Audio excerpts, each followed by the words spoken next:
Hello guys, कैसे हैं आप सब लोग। लेवल अप यानी कि सोलो लेवलिंग की एपिसोड 21 के साथ हाजिर हूँ। अगर आप मेरे चैनल पर नए हैं तो चैनल को सब्सक्राइब कर दें, वीडियो को लाइक और शेयर कर दें और कमेंट करके जरूर बताया करें आपको वीडियो कैसी लगी। लास्ट टाइम हमने देखा था जिन्हों जॉब चेंज की क्वेस्ट के दौरान मरने के बहुत ज्यादा करीब होता है। उसी वक्त वो पेनाल्टी जोन में चला जाता है, जहाँ पर 4 घंटे गुजारने के बाद वो वापस से अपनी डंजन में आ जाता है। लेकिन वहाँ पर पहले से भी बहुत ज्यादा नाइट्स इकट्ठे हो चुके होते हैं। जिन्हों उनसे फाइट करने के लिए रेडी होता है। वो नाइट्स जल्दी से आगे बढ़ते हैं और जिन्हों पर अटैक करते हैं। लेकिन जिन्हों के पास एक नया डैगर है जो कि नाइट किलर है, जो कि उसने 2,80,000 गोल्ड का खरीदा है। जिन्हों अपने डैगर से उन नाइट्स को काटना शुरू कर देता है। अब जिन्हों के लिए उन नाइट्स को मारना बहुत ज्यादा आसान हो जाता है। वो उनको गाजर मूली की तरह काट रहा होता है। जिन्हों कहता है ये ब्लेड तो वाकई में बहुत ही अच्छा है, हाल आप सिर्फ अपनी स्ट्रेंथ से इनके साथ फाइट करने से तो बहुत ही अच्छा है। जिन्हों उनमें से काफी सारे नाइट्स को मार देता है। लेकिन साथ ही जिन्हों कहता है मुझे एक बात की समझ नहीं आ रही, मैंने इतने ज्यादा नाइट्स को मारा, कोई भी विंडो ओपन नहीं हो रही, ना ही मुझे कहा जा रहा है कि मैं लेवल अप हो रहा हूँ। भाई यहाँ पर मसला क्या है, इनको मारने से मुझे लेवल अप क्यों नहीं मिल रहा। यहाँ तक कि जब मैं पेनल्टी जोन में था, सेंटीपीड मॉन्स्टर्स को मारने पर भी मैं लेवल अप हुआ। फिर ब्लड रेड कमांडर इग्रिस को मारने पर भी मैं लेवल अप हुआ। लेकिन इन सारे नाइट्स को मारने से मुझे कुछ भी नहीं मिल रहा। साथ ही जिन्हों की नजर उन मैजिशियंस पर पड़ती है। जिन्हों कहता है ये मैजिक वाले नाइट्स पीछे खड़े होकर अपनी इनकंटेशंस कर रहे हैं, लेकिन वो डायरेक्टली मुझ पर कोई भी अटैक नहीं कर रहे। यहाँ पर सिर्फ नाइट्स ही मुझ पर अटैक कर रहे हैं। तो फिर ये मैजिक वाले बंदे यहाँ पर क्या कर रहे हैं, ये कौन सा मैजिक परफॉर्म कर रहे हैं। क्या ये कोई श्रापित मैजिक है जिसकी वजह से मैं लेवल अप नहीं हो रहा। साथ ही जिन्हों बहुत ज्यादा हैरान हो जाता है और कहता है मुझे लगता है ये मैजिशियंस ही हैं जो कि इन नाइट्स को यहाँ पर बुला रहे हैं। इन्होंने पोर्टल को ओपन करके रखा हुआ है। इसका मतलब इस डंजन में मुझे सिर्फ इन मैजिशियन से मुकाबला करना है। इन नाइट्स को मारने से मुझे कुछ भी नहीं मिलेगा। जब तक ये मैजिशियन जिंदा है ये इन नाइट्स को बुलाते रहेंगे। ये नाइट्स कोई आम मॉन्स्टर्स नहीं है, बल्कि ये तो आर्मी ऑफ डेड की तरह है। इनका मालिक कोई और है। मुझे इनके मास्टर को मारना होगा। अगर इनके मास्टर को मार दिया तो ये सारे हुती खत्म हो जाएंगे। जिन्हों जल्दी से आगे बढ़ता है और एक मैजिशियन को ढूंढकर उसे मार देता है। उसी वक्त उसके पास विंडो ओपन होती है और उसे कहा जाता है तुमने एक मैजिशियन को मार दिया है। साथ ही जिन्हों हवा में जंप करते हुए अपने डैगर को एक नाइट की तरफ फेंकता है, जिससे उस नाइट के पीसेस हो जाते हैं। और जिन्हों के पास एक विंडो ओपन होती है जिसमें उसे कहा जाता है कि तुमने एक और स्किल सीख लिया है, अपने डैगर को थ्रो करने का स्किल। जिन्हों कहता है मुझे बाकी के सारे मैजिशियंस को भी ढूंढना होगा, क्योंकि वो भी सारे स्टेल्थ इस्तेमाल कर रहे हैं, इसलिए मुझे भी स्टेल्थ इस्तेमाल करना होगी। और वो गायब हो जाता है। जिन्हों भी वही स्किल इस्तेमाल करता है जो कि मैजिशियंस ने इस्तेमाल करके उसको ढूंढा था। जिन्हों उन सबको ढूंढ लेता है। जिन्हों कहता है क्योंकि तुम लोग मुझे ढूंढ रहे हो तो इसका मतलब अगर तुम्हें मैं मिल जाता हूँ तो तुम मुझे मिल जाओगे। जिन्हों एक पिलर के ऊपर चढ़ा होता है और कहता है यहाँ पर टोटल 5 मैजिशियंस रह गए हैं जिन्हें मुझे मारना है। थोड़ी देर पहले जिन्हों ने अपने डैगर को एक नाइट की तरफ फेंका था। जिन्हों अपने स्पेशल स्किल जो कि डोमिनेटर टच है उसको इस्तेमाल करते हुए अपने डैगर को वापस अपने पास बुला लेता है।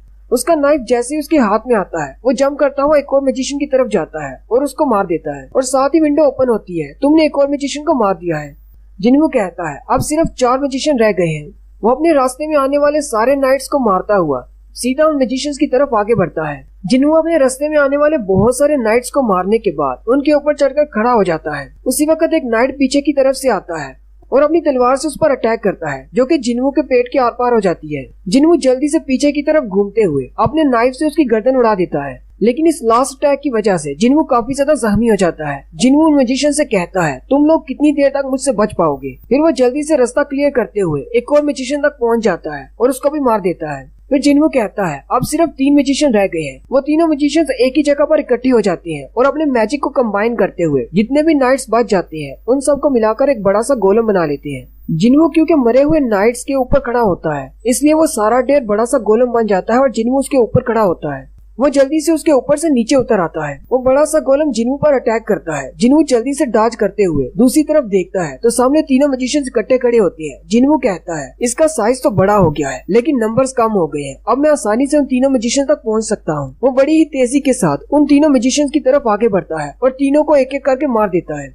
बाकी के बचे हुए तीनों मैजिशियंस के मरते ही वो बड़ा सा गोलम भी खुद ही रुक जाता है, क्योंकि वो सारे नाइट्स पपेट्स की तरह काम कर रहे होते हैं। वो सारे अपने आप रुक जाते हैं। जिन्हों सुख का सांस लेता है और कहता है अगर ये तीनों मैजिशियन एक ही जगह पर इकट्ठे नहीं होते तो मुझे और भी ज्यादा टाइम लगना था। फिर वो ऊपर अपने टाइमर की तरफ देखता है। टोटल 4 घंटे और 29 मिनट होते हैं। जिन्हों कहता है क्या ये गेम खत्म हो गई। साथ ही उसके पास विंडो ओपन होती है और कहा जाता है तुमने इस रूम में मौजूद सारे मॉन्स्टर्स को मार दिया है, अब तुम्हारी क्वेस्ट खत्म होने वाली है। यहाँ पर तुमने जितने भी पॉइंट्स हासिल किए हैं उसी की बिना पर तुम अपने लिए एक जॉब चूज कर सकते हो। जिन्वू सोचता है क्योंकि मैं एक डैगर इस्तेमाल करता हूँ और मेरे पास स्टेल्थ मोड भी है तो मुझे एक असैसिन की जॉब ही चूज करनी चाहिए। लेकिन उसी वक्त उसके पास एक और विंडो ओपन होती है जिसमें उसे कहा जाता है तुम अपने आप जॉब चूज नहीं कर सकते। अपनी फाइटिंग के दौरान तुमने जितने भी स्किल्स दिखाए हैं उन्हें एनालाइज करने के बाद हम तुम्हें एक जॉब देंगे। जिन्वू ये देखकर हैरान हो जाता है और कहता है अब ये क्या बात हुई, मैं अपने आप अपनी क्लास भी नहीं चुन सकता। जिन्वू सोचता है मैंने अपने सारे स्टैट्स को अपनी एजिलिटी और अपनी स्ट्रेंथ में डाल दिया है। मुझे लगता है कि मेरे स्किल्स को एनालाइज करने के बाद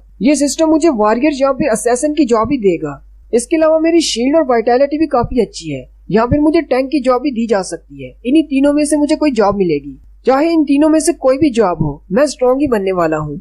जिन्वू के पास विंडोज ओपन होना शुरू हो जाती है जिसमें उसे बहुत कुछ कहा जाता है। जैसे कि उसे कहा जाता है जहाँ भी प्लेयर जाएगा रीपर उसे वहाँ पर फॉलो करेगा। प्लेयर जहाँ से भी गुजरेगा वहाँ पर लाशों का ढेर होगा और ब्लड होगा। प्लेयर के पास इतनी ज्यादा स्ट्रेंथ होगी कि वो सभी कुछ अकेले करेगा, उसे अपने टीममेट्स की जरूरत नहीं पड़ेगी। जिन्वू कहता है जो कुछ ये कह रहा है उसके मुताबिक मुझे लगता है मुझे एक वॉरियर की जॉब मिलने वाली है। उसी वक्त जिन्वू के पास एक और बड़ी विंडो ओपन होती है जिसमें उसे कहा जाता है आज के बाद तुम्हें अपने टीममेट्स की जरूरत नहीं पड़ेगी। तुम्हें स्ट्रेंथ को हासिल करने की ख्वाहिश थी, अब तुम इतने ज्यादा स्ट्रॉन्ग हो जाओगे कि तुम वैली ऑफ डेथ से अपने लिए डेड सोल्जर्स और आर्मी ऑफ डेड को बुला सकोगे। सारी आर्मी ऑफ डेड तुम्हारी कमांड्स को मानेगी, तुम उनके मास्टर होगे, वो हमेशा तुम्हारा साथ देंगे और तुम्हें किसी भी दूसरे टीममेट की जरूरत नहीं पड़ेगी। ये देखकर जिन्वू बहुत ज्यादा हैरान हो जाता है और कहता है आर्मी ऑफ डेड इसका क्या मतलब है, मुझे कुछ भी समझ नहीं आ रही। और साथ ही जिन्वू के पास एक विंडो ओपन होती है जिसमें उसे इसकी जॉब के बारे में बताया जाता है। जिन्वू उसे देखकर बहुत ज्यादा परेशान हो जाता है और कहता है मुझे ये जॉब कैसे मिल सकती है। जिन्वू को जो जॉब मिलती है उसका टाइटल होता है नेक्रोमैंसर, यानी कि एक मैजिशियन जो कि मरे हुओं को जिंदा करके अपनी एक आर्मी क्रिएट कर सकता है। जिन्वू बहुत ज्यादा हैरान हो जाता है और कहता है मैंने तो अपनी इंटेलिजेंस और मैजिक स्टैट्स को जरा भी नहीं छुआ, तो फिर मुझे एक नेक्रोमैंसर की जॉब क्यों दी जा रही है।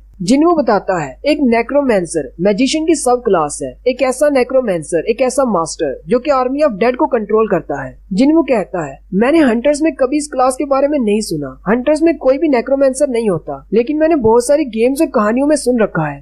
नेक्रोमैंसर्स खुद फाइट नहीं करते, वो अपनी आर्मी और अपने चेलों को आगे भेजते हैं फाइट करने के लिए, जबकि वो पीछे खड़े रहते हैं। जिन्वू कहता है जब मैं हंटर बना था और मैं एक ई रैंक का हंटर रजिस्टर हुआ था तब मुझे बताया गया था मैं एक फाइटिंग टाइप हूँ। जब से मैंने डंजन में जाना शुरू किया है मैं हमेशा से एक डैगर और तलवार का इस्तेमाल करता रहा हूँ। मेरे सारे स्किल्स असैसिन या फिर फाइटिंग टाइप के हैं, फिर मुझे एक नेक्रोमैंसर क्यों बनाया गया। जिन्वू अपने आप से कहता है मुझे शांत रहना है, अगर सिस्टम मुझे इस तरह की जॉब दे रहा है तो इसका मतलब ये पावरफुल होगी। लेकिन मुझे एक बात की समझ नहीं आई, अगर मैं अपनी एक आर्मी बना लेता हूँ तो क्या लेवल अप होने से मेरी आर्मी भी लेवल अप होगी, तो फिर मुझे अपने स्टैट्स को बढ़ाने का क्या फायदा अगर मैं पीछे रहकर सिर्फ कमांड्स ही देता रहूंगा। फिर से जिन्वू के पास एक विंडो ओपन होती है और उसे कहा जाता है क्या तुम अपनी जॉब को एक्सेप्ट करोगे या फिर रिफ्यूज करना चाहोगे। जिन्वू कहता है अगर मेरे पास कोई चॉइस है तो फिर मुझे इसे डिक्लाइन करना होगा, क्या पता फ्यूचर में मुझे कोई और अच्छी जॉब मिल जाए। जिन्वू सिस्टम से कहता है मुझे ये जॉब नहीं चाहिए। सिस्टम उसे कहता है नेक्रोमैंसर एक हिडन जॉब है, क्या तुम्हें वाकई में ये जॉब नहीं चाहिए। जिन्वू कहता है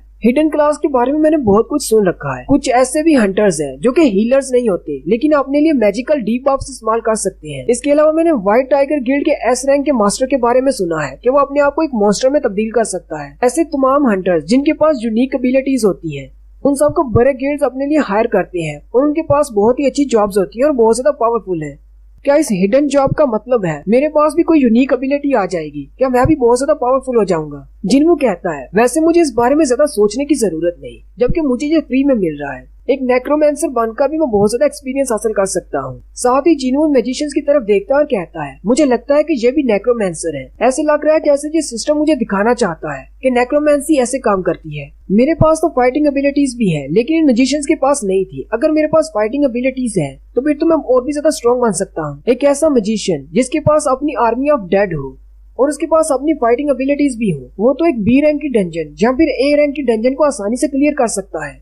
जिन्वू नेक्रोमैंसर की जॉब को एक्सेप्ट कर लेता है। उसी के साथ जिन्वू के पास एक और विंडो ओपन होती है और कहा जाता है तुमने आज यहाँ पर जितने भी पॉइंट्स कमाए हैं उन सब को एनालाइज करने के बाद तुम्हें प्रमोट किया जा सकता है। और साथ ही उसके पास विंडोज ओपन होना शुरू हो जाती है। सबसे पहले उसे कहा जाता है तुम्हें जितना टाइम रिक्वायर्ड था तुमने उससे ज्यादा टाइम के लिए गेम को खेला है, इसके पॉइंट्स ऐड कर दिए गए हैं। तुमने अपने हार्टस्टोन को इस्तेमाल नहीं किया, इसके पॉइंट्स भी ऐड कर दिए गए हैं। गेम के एंड होने पर तुम्हारी हेल्थ 50% से ज्यादा थी, तुम्हारे पॉइंट्स ऐड कर दिए गए हैं क्योंकि तुमने सारे के सारे एनिमीज को मार डाला है, इसलिए इसके पॉइंट्स भी ऐड कर दिए गए हैं। नेक्रोमैंसर की जॉब के लिए जितने पॉइंट्स रिक्वायर्ड थे तुम्हारे टोटल पॉइंट्स उससे बहुत ज्यादा हैं।